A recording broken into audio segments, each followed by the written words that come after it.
Já, Glorian mætt. En annan þriðjudaginn. Obrigado! Er það ekki... Hvað þýðir það þurr? Ég held að sé halló. Eða er það takk? Nei, takk, Obrigado. Já, það er takk. Já.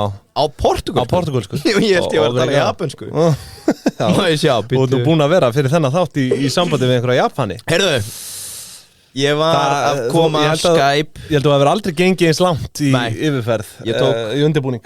Má ég sjá, time difference, Japan, time in Ogasaka. Já. Það munar 9 tímum. Já. Innherji minn frá Ogasaka. Já. Þetta á 40 minna spjall. Ég veit allt sem við þurfum að vita í dag. Þú varst að tala við hann í nótt. Ekki hann, þetta hún. Já, ok, já, fyrir ekki. Herðu, Arnar Þór og Yngvi Þór sem fyrir með ykkur. Já. Og áfram höldum við viljum bara þakka fyrir góða móttökur á áskriftinni. Já, voru frábært. Og áfram veginn, hlökkum til að fá fleiri að borðinu. Það er líka eitt sniðut núna. Hendi þess á fyrirtækjakortið. Já, auðvitað. Áskriftinni. Já. Svo líka, við hefum eftir að taka umræðina. Þetta er ekki ráðgjöf. En það var búið að gúndira inn í Deep Pingja. Já. Það var eitthvað búin að krakka það. Já, þetta er bara eins og Spotify kostnaðar. Já, þetta er bara fræðsla. Já, þetta er fræðsla.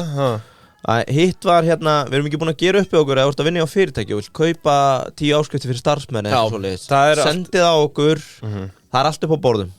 Ef það er þægilegra, þú ert að vinna á banka, Deloitte, KPMG, bara einhverjum svona fyrirtæki, það sem margir að hlusta. Hverju skrifstofu? Já, að við hlustum að, við erum bara að gera upp í okkur hvernig við myndum útfæra það. Hvað þurfa margir iðnaðarmenn þá að böndla sér saman? Hvort þetta þurfa að vera lágmark 10 og hvort þessi einhver binding eða eitthvað svona. Þetta er vesen en þetta er mögulegt. Við gerum allt fyrir... Það er allt hægt. Allt hægt fyrir gott fólk. Já, fólk í pingjubandaleginu. Já. Herðu, fyrirtæki dagsins núna, maður minn. Hvalur. Ég ætla bara að segja, þetta er fyrirtæki síðustu aldar. Já, nú erum við að Hvalur HF. Já, við erum að fara inn á sprengisvæði, tóltið. Já. Hvalur, já, síðustu aldar, þetta áttu þá við bara svona í fyrirtæki síðustu aldar. Tíðaranda þá eða... Nei, bara ég er með alls konar statistics hérna á eftir. Ok. Þetta er náttúrulega svona, einhver myndi segja að þetta veri gamaldags að vera að veiða hvali. Þetta old school. Sé bara svona barn síns tíma. Já. En þetta er vissulega eitt umdildasta fyrirtæki landsins og ég eigu eins umdildasta mannslandsins. Já, Kristján Lótsson, það er maður sem er fylginn sér. Já, sko, við getum reynda sagt það. Hann er ásamt sýstu sinni Bitnu. Já. Og öðru fólki. Þau eru meiri hluta eigendur. Þetta eru náttúrulega hvað, einhver 80 hluta. Já, þetta er slatti af hluthöfum hérna. En Kristján er forstjóri. Já.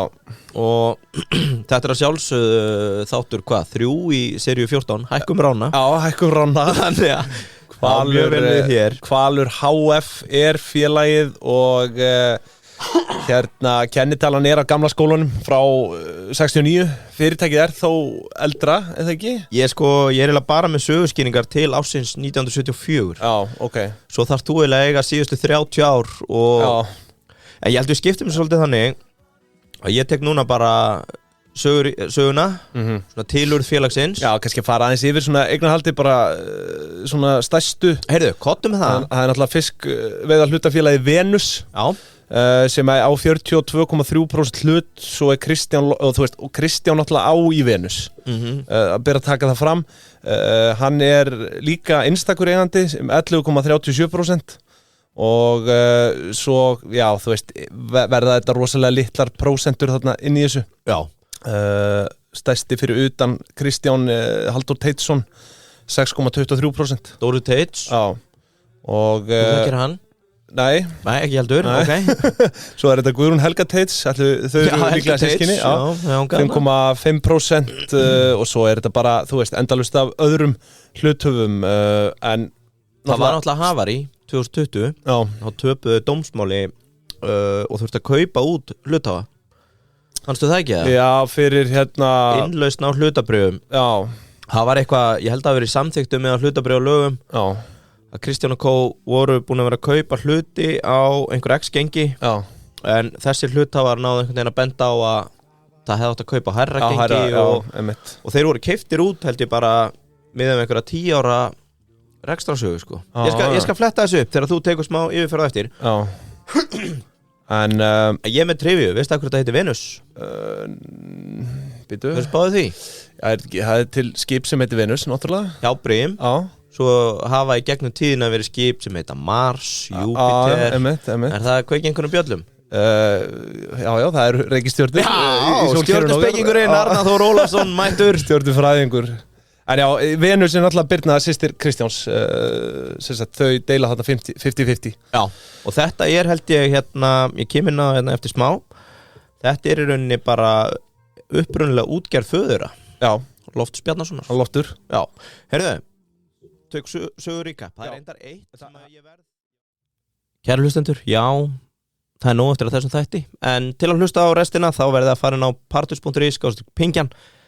Hvað mörg pí í þessu, Arnar? Ég veit ekki, ég þekki það ekki 1490 krónur allavega fyrir að slást í för í pingjubandalagið og það er mikils að vinna þar. Það verða fríðindi, það verða íventar og það verða viðtöl og allur fjandinn, ársreikningar.